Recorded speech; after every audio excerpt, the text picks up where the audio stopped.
น้ำพักด้วยพี่น้องเห็ดนาวเก็บน้ำมันเครื่องไข่ใส่จะไล่ถือว่าเห็ดนาว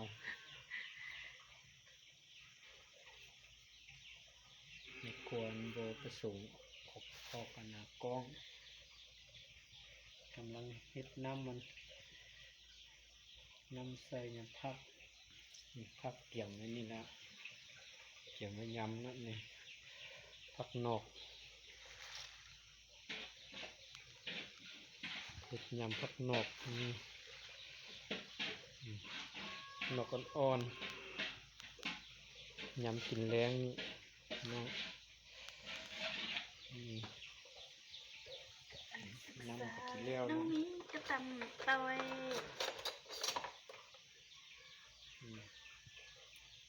ซีน ไม่อร่อย เป็น ไม่อร่อย นี่บอกว่ากับออมบอนออกบอนเก็บอยู่ปลามา น่ากระดีล่างบอลนะเก็บบอลอยู่ลุมนี่ นี่แล้วก็เกี่ยมผัดไส้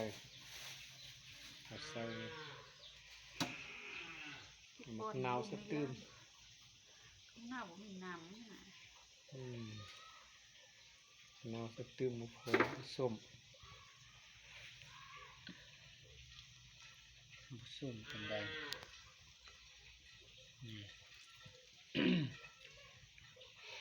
น้ำสตื้ม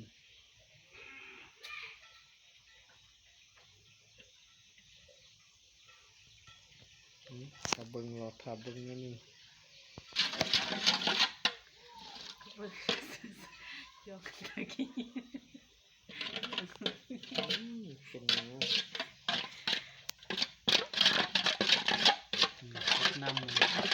น้ำเจ้าใส่น้ำพัก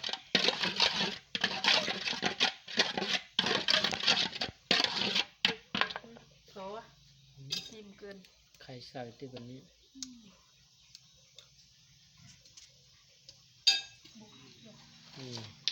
จากน้ำตาลใส่นั่นนึงโอ้หน่อยหลายว่าโกจังนะ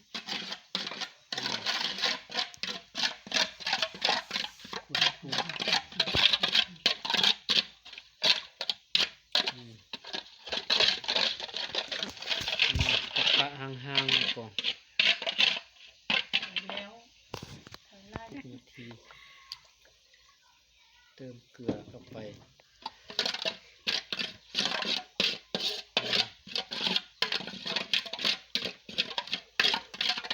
คน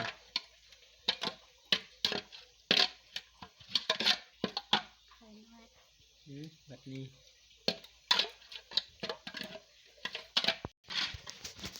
เขียนแล้วอันนี้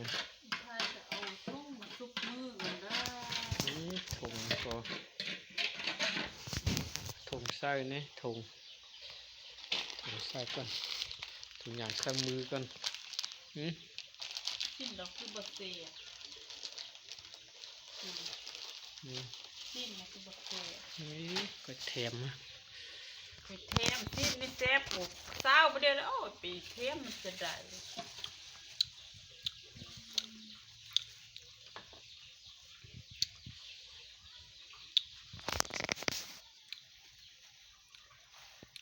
ส้มจางเนาะ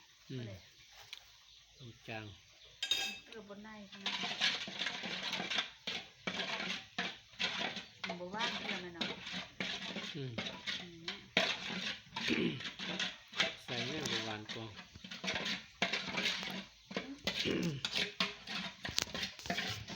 น้ำตาลบนไม้เถอะ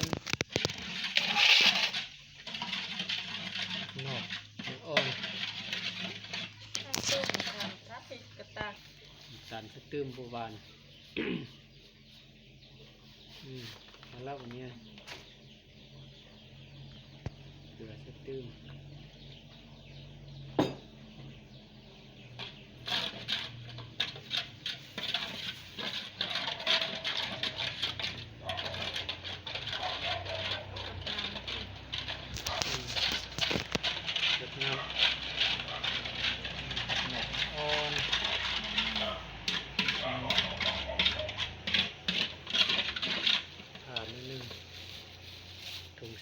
ก่อนอืม มัดเด้อ จุดมือก่อน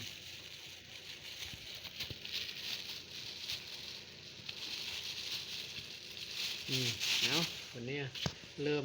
เอาออก อืม เริ่มปฏิบัติการเริ่มขั้น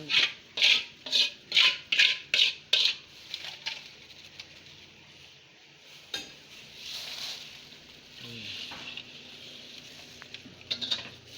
อืม นำกันที นี่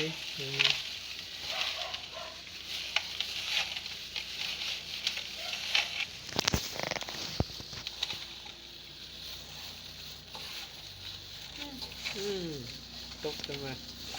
ทับขึ้นก็ได้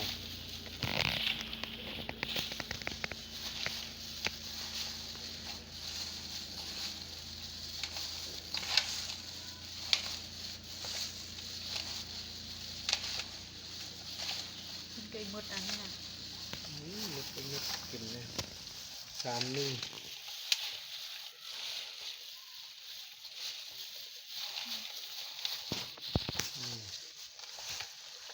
ยำมืดเลยไข่ใส่เนี่ยผลสุดท้ายไข่ใส่เรียบร้อยจบตัวนี้นะ